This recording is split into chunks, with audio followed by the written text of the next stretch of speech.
Few days, President Uhuru Kenyatta and his deputy William Ruto, who seem to have been embroiled in a war of words over premature campaigns. However, Ruto previously has not been seen to be answering back at the president. So what has informed his current strategy? Rita Tinina reports. Unaona mimi nakaa nyuma ya Uhuru Kenyatta najipanga hapo polepole. I know what I'm doing, my friend. June 2016, more than a year before the 2017 polls, and Deputy President William Ruto appears to have had it all figured out. Unafikiri nikilete fujo kwa huyu jamaa Ala? But turns out things were to eventually fall apart.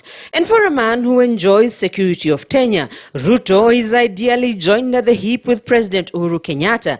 And throughout the troubled political marriage, he has been playing it safe, with his troops training their guns on the president. Uhuru, jua, siku yako inakuja. And even when the president has appeared to attack him, his words have been measured. Unakuja unasema kwa mdomo moja serikali ni mbaya, alafu kwa mdomo mwingine ati tumefanya kama serikali. Kwani serikali ni ngapi? Kama unataka uzuri wake, kae naye.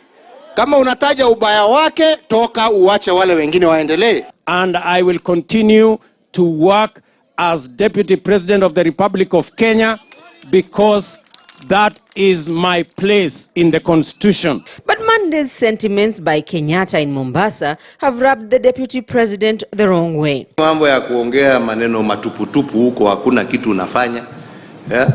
Unaenda huko huko kazi haifanywi juu ya gari. Kama singekuweko serikali ya Jubilee haingetengenezwa. Let us face the truth. Ruto may have embraced a bring-it-on approach. I think the deputy is aware of his supporters, the people behind him, his fans, the huge following. He's got to provide some form of answer. I mean, we look at these things as if it's two people fighting, but really this is not true because the deputy president has a huge following. And when he sees that, when the fans see that he has been attacked, he's got to have some form of answer. I think the problem is in the manner in which the deputy president may respond to the head of state once he has spoken.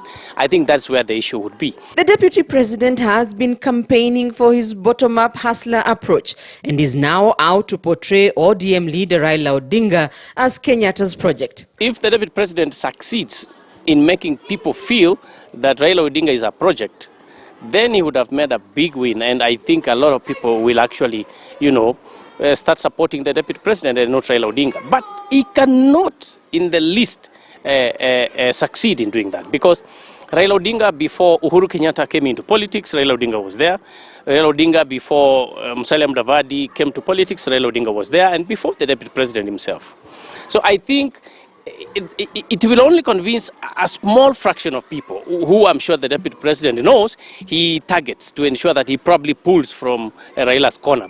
With 6 months to the polls, Kenyatta is set to hit the ground with a visit to Othaya, something that may change the political landscape. The issue here is the head of state has been working thoroughly. He was not involved in campaigns. Now he has said it is time to campaign, and he will go out and tell his people what he thinks, who he thinks should be president.